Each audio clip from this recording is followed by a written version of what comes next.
এখনকার বিশেষ খবর।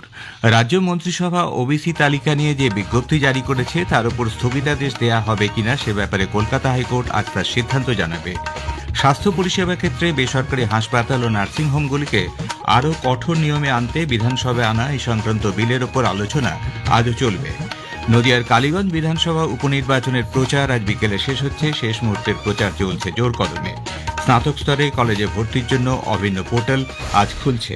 চাকরিহারা শিক্ষকরা চাকরি ফেরানোর দাবিতে আজ বিধানসভায় অধ্যক্ষের কাছে ডেপুটেশন দেবেন। আষাঢ়ের প্রথম দিন থেকে রাজ্যের বর্ষার আগমন লক্ষ্য করা যাচ্ছে। রাজ্যের বেশ কিছু জেলায় আজ ভারী থেকে অতি ভারী বৃষ্টির সম্ভাবনা রয়েছে বলে জানিয়েছে আবহাওয়া দপ্তর। আসছে বিস্তারিত খবরে। রাজ্য মন্ত্রিসভা ওবিসি তালিকা নিয়ে যে বিজ্ঞপ্তি জারি করেছে তার উপর স্থগিতাদেশ দেওয়া হবে কিনা সে ব্যাপারে কলকাতা হাইকোর্ট আজ তার সিদ্ধান্ত জানাবে। দুই বিচারপতি রাজাশেখর মান্থা ও তপব্রত চক্রবর্তীর ডিভিশন বেঞ্চ রাজ্যের অ্যাডভোকেট জেনারেলকে বলেন যে সমীক্ষা করছে তাতে ওবিসি সম্প্রদায়ের উপযুক্ত প্রতিনিধিরা আছে কিনা তা খতিয়ে দেখতে হবে। এদিকে রাজ্য অনগ্রসর শ্রেণী কমিশনের তরফে আইনজীবী অভ্রত মজুমদার বলেছেন, নতুন করে ৭১টি সম্প্রদায়ের ওপর সমীক্ষার কাজ সম্পূর্ণ, বাকি ৪১টির ওপর সমীক্ষার কাজ চলছে। খুব শীঘ্রই রাজ্য সরকার সেগুলো নিয়ে বিজ্ঞপ্তি জারি করবে। তার দাবি, এ ব্যাপারে কোনো অস্বচ্ছতা নেই, কিন্তু জনস্বার্থ মামলা দায়ের করে গোটা প্রক্রিয়া বন্ধ করার চেষ্টা চালানো হচ্ছে। ৭ দিন সময় দিলে প্রয়োজনে বিস্তারিত নথি আদালতে পেশ করতে কমিশন প্রস্তুত বলে জানান আইনজীবী। উল্লেখ্য, ওবিসি তালিকা নিয়ে রাজ্যের সমীক্ষায় ত্রুটি রয়েছে বলে দাবি করে কলকাতা হাইকোর্টে মামলা দায়ের হয়। মামলাকারী অমলচন্দ্র দাসের আইনজীবী বলেন, রাজ্য মন্ত্রিসভা যে ১৪০টি ওবিসি সম্প্রদায়কে তালিকাভুক্ত করেছে তা ত্রুটিপূর্ণ। এদিকে ওবিসি সংরক্ষণ নিয়ে রাজ্য রাজনীতিতে বিতর্কের প্রেক্ষিতে মুখ্যমন্ত্রী মমতা ব্যানার্জি বলেছেন, রাজ্য সরকার মণ্ডল কমিশনের সুপারিশ অনুসারে সামাজিক ও অর্থনৈতিকভাবে অনগ্রসর শ্রেণীর তালিকা প্রস্তুত করেছে। অনগ্রসর শ্রেণীর কমিশনের রিপোর্টের ভিত্তিতেই তা করা হয়েছে। এ নিয়ে জনগণের মধ্যে যাতে কোনো ভুল বার্তা না যায় সে ব্যাপারেও সতর্ক করে দেন মমতা। স্বাস্থ্য পরিষেবার ক্ষেত্রে বেসরকারি হাসপাতাল ও নার্সিংহোমগুলিকে আরও কঠোর নিয়মের মধ্যে আনতে বিধানসভায় এই সংক্রান্ত বিলের উপর আলোচনা আজও চলবে। The West Bengal clinical establishment সংশোধনী বিলটি গতকাল সভায় উত্থাপন করেন স্বাস্থ্য প্রতিমন্ত্রী চন্দ্রিমা ভট্টাচার্য। প্রথম দিনের আলোচনায় বিজেপি অংশ না নিলেও তৃণমূল কংগ্রেসের ডা রানা চ্যাটার্জি, অপূর্ব সরকার, ডা মুকুটমণি অধিকারী প্রমুখ অংশ নেন। দ্বিতীয় দিনও আলোচনা চলছে। ১০০ দিনের কাজসহ একাধিক প্রকল্পে রাজ্যের প্রাপ্য অর্থ আটকে রাখার অভিযোগে কেন্দ্রীয় সরকারের সমালোচনা করেছেন মুখ্যমন্ত্রী মমতা ব্যানার্জি। বিধানসভায় দাঁড়িয়ে গতকাল তিনি অভিযোগ করেন, প্রকল্পে যে ধরনের অভিযোগের অসঙ্গতি ইত্যাদি রয়েছে, রাজ্যের বরাদ্দ আটকে দেওয়ার প্রসঙ্গে সে ধরনের অসঙ্গতি অন্য অনেক রাজ্যেও রয়েছে। মুখ্যমন্ত্রীর বক্তব্য চলাকালীন হট্টগোল শুরু করে দেন বিজেপি বিধায়কেরা। তৃণমূল কংগ্রেসের বিধায়কেরাও পাল্টা প্রতিবাদে সামিল হন। বিজেপি রাজ্য বিধানসভায় দলের বিধায়ক মনোজ ওরাওকে সাসপেন্ড করার নিন্দা করেছে। বিরোধী দলনেতা শুভেন্দু অধিকারী এক্স হ্যান্ডেলে জানিয়েছেন, রাজ্য বিধানসভা গণতন্ত্রের উপর এক লজ্জাজনক আক্রমণের সাক্ষী হল। বিধায়ক মনোজ ওরাও শিক্ষকদের চাকরি হারানোর দুর্দশা, রাজ্যের শিক্ষার শোচনীয় পরিণতি ও ব্যর্থতার জন্য তৃণমূল কংগ্রেস সরকারের দুর্নীতিকে দায়ী করে গুরুত্বপূর্ণ বিষয়গুলি উত্থাপন করতে চেয়েছিলেন। তবে অধ্যক্ষ তার ক্ষমতার অপব্যবহার করে বিজেপি বিধায়ককে বরখাস্ত করেছেন। মনোজ ওরাও এই বরখাস্ত শুধুমাত্র অন্যায্য নয়, বিধানসভায় বিরোধীদের কণ্ঠস্বর রোধ করে সত্যকে নীরব করার জন্য তৃণমূল কংগ্রেসের প্রচেষ্টা বলে তিনি দাবি করেন। নদিয়ার কালীগঞ্জ বিধানসভা কেন্দ্রের উপনির্বাচনের প্রচার আজ বিকেলে শেষ হচ্ছে। আগামী ১৯ জুনের ভোট গ্রহণের জন্য জোরদার প্রস্তুতি চলেছে। এদিকে উপনির্বাচনের প্রস্তুতি খতিয়ে দেখতে রাজ্যের মুখ্য নির্বাচনী আধিকারিক মনোজ কুমার আগরওয়াল গতকাল এক পর্যালোচনা বৈঠক করেন। কালীগঞ্জে বিডিও অফিসের কনফারেন্স হলে ওই বৈঠকে সবকটি ভোট কেন্দ্রে পর্যাপ্ত নিরাপত্তার ব্যবস্থা খতিয়ে দেখা হয়। পরে মুখ্য নির্বাচনী আধিকারিক জানান, ভোটদাতাদের সুবিধার্থে সব রকম পদক্ষেপ নেওয়া হয়েছে। কালীগঞ্জ বিধানসভা উপনির্বাচনে ভোটদান অবাধ ও শান্তিপূর্ণ করার দাবি জানিয়েছে কংগ্রেস। ভোটদান অবাধ ও শান্তিপূর্ণ করার জন্য আইন শৃঙ্খলাজনিত বিষয় নিয়ে গতকাল প্রদেশ কংগ্রেসের এক প্রতিনিধি দল রাজ্যের মুখ্য নির্বাচনী আধিকারিকের কাছে লিখিত আকারে দাবি জানিয়েছে।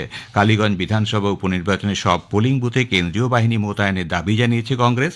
এর পাশাপাশি সব বুথে ভিভিপ্যাট, ওয়েবকাস্টিং, সিসিটিভিতে নজরদারি চালানোর আর্জি জানানো হয়েছে।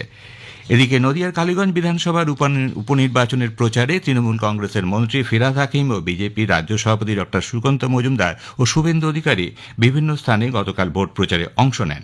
সুকান্তবাবু বলেন, এ রাজ্যের মুখ্যমন্ত্রী সিএএতে আবেদন করতে নিষেধ করায় বহু মানুষ বিপাকে পড়েছেন। সিএএ শংসাপত্র যদি হাতে থাকত তাহলে মানুষকে বাইরে যেতে হতো না। এদিকে কালীগঞ্জের কয়েকটি স্থানে রোড শোয়ে অংশ নেন রাজ্যের মন্ত্রী তৃণমূল কংগ্রেস নেতা ফিরহাদ হাকিম। সন্ধ্যায় গতকাল তিনি কামারিয়া এলাকায় সভা করেন। ভোটারদের মন জয় করতে কংগ্রেস প্রার্থী কাবিল উদ্দিন শেখ রোড শো করে কয়েকটি স্থানে প্রচার চালান। অন্যদিকে হাটাগাছার আশাচিয়াতে মন্ত্রী ফিরহাদ হাকিম ও জুন মালিয়ার প্রচার গাড়ি আটকে পথ অবরোধ করে গ্রামবাসীরা বিক্ষোভ দেখায়। খারাপ রাস্তা দীর্ঘদিন সংস্কার না হয় এর প্রতিবাদে বিক্ষোভ। স্থানীয় সংবাদ শুনছেন আকাশবাণী কলকাতা কেন্দ্র থেকে। আমাদের সংবাদ শোনা যাবে ইউটিউব চ্যানেল আকাশবাণী সংবাদ বাংলা, ফেসবুক ও ইনস্টাগ্রাম আকাশবাণী সংবাদ কলকাতা এবং এক্স হ্যান্ডেল এআইএন নিউজ কলকাতাতে। 2025 শিক্ষাবর্ষে কলেজ ও বিশ্ববিদ্যালয়ের ভর্তির জন্য সেন্ট্রালাইজড অ্যাডমিশন পোর্টালের আজ সূচনা করবেন শিক্ষামন্ত্রী ব্রাত্য বসু। আগামীকাল দুপুর 2টো থেকে 1 জুলাই পর্যন্ত নাম নথিভুক্তকরণ ও আবেদন জানানো যাবে। কলেজ ও বিশ্ববিদ্যালয়ের স্নাতক স্তরের প্রথম সেমিস্টারের ক্লাস শুরু হবে 1 আগস্ট থেকে। উচ্চশিক্ষা দপ্তর জানিয়েছে 6 জুলাই প্রকাশ করা হবে মেধা তালিকা। 24 থেকে 31 জুলাই পর্যন্ত তথ্য যাচাইয়ের জন্য ছাত্রছাত্রীদের সশরীরে হাজির হতে হবে। একজন আবেদনকারী রাজ্যের এক বা একাধিক উচ্চশিক্ষা প্রতিষ্ঠানে সর্বোচ্চ 25টি প্রোগ্রাম বা কোর্সে আবেদন করতে পারবেন। এই অনলাইন প্রক্রিয়া যাদবপুর বিশ্ববিদ্যালয়, প্রেসিডেন্সি বিশ্ববিদ্যালয়ের ক্ষেত্রে কার্যকর হবে না বলে জানিয়ে দিয়েছে উচ্চশিক্ষা দপ্তর। স্কুল সার্ভিস কমিশনের শিক্ষক নিয়োগের পরীক্ষার অনলাইন আবেদন পর্ব গতকাল থেকে শুরু হয়েছে। অন্যদিকে এই পরীক্ষা ব্যবস্থাকে প্রহসন বলে দাবি করেছেন যোগ্য চাকরিহারা শিক্ষকদের একাংশ।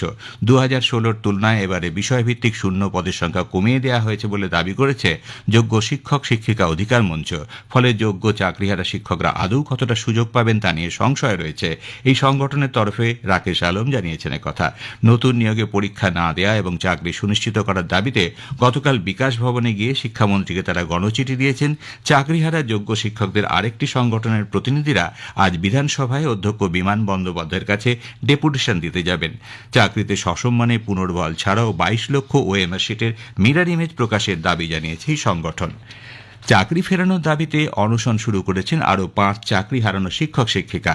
বিকাশ ভবনের কাছে অবস্থান স্থলে বৃহস্পতিবার রাত থেকে অনশনরত 10 জন শিক্ষক শিক্ষিকার শারীরিক অবস্থার অবনতি হয়, তাদের হাসপাতালে ভর্তি করা হয়েছে। গত রাত থেকে 4 শিক্ষিকা এবং 1 শিক্ষক অনশন শুরু করেছেন। এই নিয়োগ প্রক্রিয়ায় তারা অংশ নেবেন না এবং আইনি লড়াইয়ে সরকারকে তাদের চাকরি সুনিশ্চিত করতে হবে বলে দাবি জানিয়েছেন আন্দোলনকারীরা। বিরোধী দলনেতা শুভেন্দু অধিকারী আজ আগুনে পুড়ে যাওয়া খিদিরপুর বাজার পরিদর্শনে যাবেন। গতকাল নদিয়ার সাংবাদিকের প্রশ্নের উত্তরে তিনি অভিযোগ করেন এই কাজ কলকাতার মেয়র করিয়েছেন। খিদিরপুর বাজারের জমি বেসরকারি সংস্থার হাতে তুলে দেওয়ার চক্রান্ত চলছে, বিজেপি তা কোনোভাবেই হতে দেবে না। এদিকে খিদিরপুর বাজারে লাগা আগুন গত রাত 10টা নাগাদ নিভে গেছে বলে দমকল সূত্রে জানা গেছে। এখনও ঘটনাস্থলে 9টি গাড়ি রয়েছে। মাঝে মাঝে আগুন ছোট আকারে দেখা গেলেও সেগুলো নেভানো হচ্ছে। দমকল সূত্রে জানা গেছে প্রায় 700 দোকান পুড়ে গেছে, তবে স্থানীয়দের দাবি প্রায় 1300 দোকান পুড়েছে।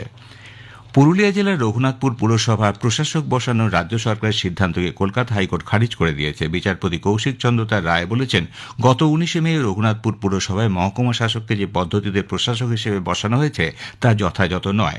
উল্লেখ্য, গত 24 মে রাজ্য সরকারের সিদ্ধান্তের বিরুদ্ধে কলকাতা হাইকোর্টে মামলা করেন পুরসভার বিজেপি কাউন্সিলর দীনেশ শুক্লা। প্রজননকালীন নিষেধাজ্ঞা শেষ হবার পর এই মাসের 15 তারিখ থেকে সমুদ্রে মাছ ধরার উদ্দেশ্যে যাত্রা করেছে অসংখ্য ট্রলার। কিন্তু সুন্দরবনের নদী খাঁড়ি এলাকায় 90 দিনের নিষেধাজ্ঞা শেষ হবে 30 জুন। এই 2 ধরনের নিষেধাজ্ঞার কারণে ছোট নৌকায় মাছ ধরেন এমন প্রান্তিক ক্ষুদ্র মৎস্যজীবীদের অসম প্রতিযোগিতার মধ্যে ঠেলে দেওয়া হয়েছে বলে অভিযোগ উঠেছে।